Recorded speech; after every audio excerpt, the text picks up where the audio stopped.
Unit 19A, let's go ahead and talk about molecular techniques, including PCR. So nucleic acids are essential to life, basically. And nucleic acids consist of many nucleotides in a long chain. And there are two types of nucleic acids, including DNA and RNA. DNA is the double helix molecule that carries genetic instructions for growth, development, and reproduction, while RNA acts as a messenger carrying instructions for DNA for controlling synthesis of proteins.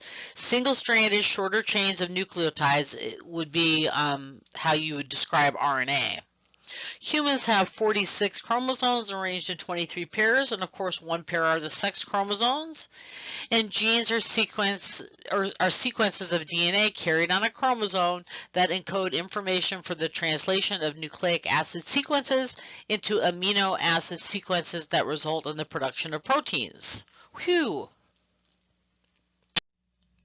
Nucleotides form the basic structure for DNA and RNA. They're linked polymers of pyrimidines and purines, which are also known as base pairs. They're called a base pair, especially if you have something like adenine and thymine that are connected by a hydrogen bond. That's called a base pair. A polymer is a molecular structure made of similar type bonds. But again, we have the nucleotides that are purines and pyrimidines. We have nucleotides made of purines or pyrimidines or both. Purines are adenine and guanine, and pyrimidines are cysteine and thymine in DNA, and cytosine and uracil in RNA. Nucleotides are bonded together, and two strands are twisted into a helix, forming DNA. So replication of DNA involves one strand of the molecule acting as a template for the creation of the other strand. Hydrogen bonds hold the strands together, forming the helix, but these bonds can be broken, and that's called denaturation.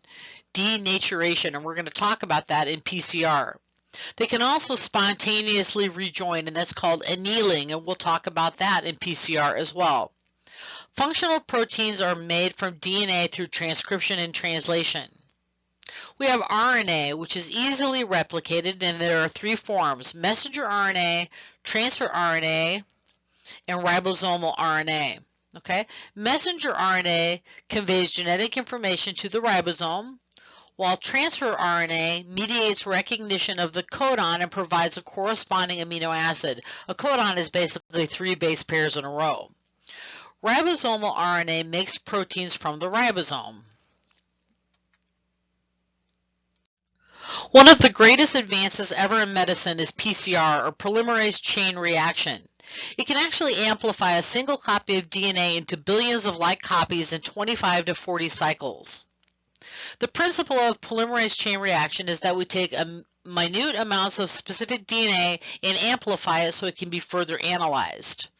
A target sequence of DNA must be known in order to use this technology. This sequence needs to be between 100 and 1,000 base pairs in size. Okay?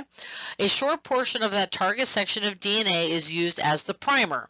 An even shorter section of DNA, around 16 to 20 base pairs, is going to be our primer. These become the template for making our new DNA copies. In order to analyze products of PCR, we use gel electrophoresis or real-time PCR using fluorescent dyes. All right, we'll try this again and see if this link works for the PCR procedure. If not, I'll go ahead and post it. It may not, since I'm narrating these PowerPoints, but we'll see. So copying DNA is an enzymatic process, and that is carried out in three different cycles. Those cycles are called the denaturation cycle, the primer annealing cycle, and the primer extension cycle. Okay? In the DNA denaturation cycle, basically strands of DNA are unwound, and this occurs in about 15 to 30 seconds at 95 degrees Celsius.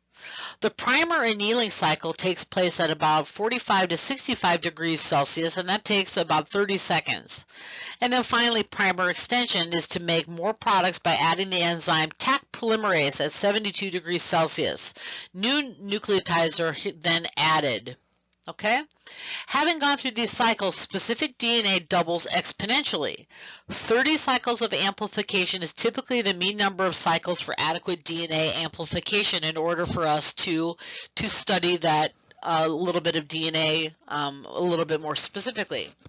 There's enough genetic material at this point to analyze through another method like gel electrophoresis, probe hybridization, direct DNA sequencing, or dot blot and reverse dot blot, and we'll talk about those here momentarily. Remember, amplification of PCR in microbiology is used to diagnose bacterial, viral, fungal, or parasitic reactions or infections, or to determine bacterial resistance. So that's how we use PCR in microbiology. In a conventional method, we use gel electrophoresis where bands are separated based on charge. Nucleic acid bands are then dyed and fluoresced using UV irradiation. Okay? Then we have DNA sequencing, which is an enzymatic process where complementary DNA to that being sequenced is used to identify the DNA indirectly. Probe hybridization is combining a known labeled nucleic acid probe of genetic material with that derived from the patient or unknown sample. This will also include the formation of hydrogen bonds between nucleotides of RNA and DNA. In liquid hybridization, we have the target nucleic acid and labeled probe interact in a solution. In dot blot and reverse dot blot, we are going to use that to identify diseases by the analysis of a mutated sequence of DNA. Okay, so there's three different types of blot type of methodology. We've got Western blot, Southern blot, and Northern blot. In Western blot, we're using it to detect mutations and identify microorganisms. In Western blot, proteins are actually separated electrophoretically, transferred to a membrane, and then identified through the use of a labeled antibody.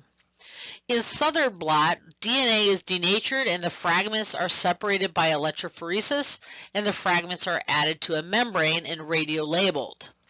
And then in Northern blot, we have messenger RNA that is separated electrophoretically, and we can actually detect RNA in the transcription phase here. So these are the methods used to analyze amplified DNA from PCR.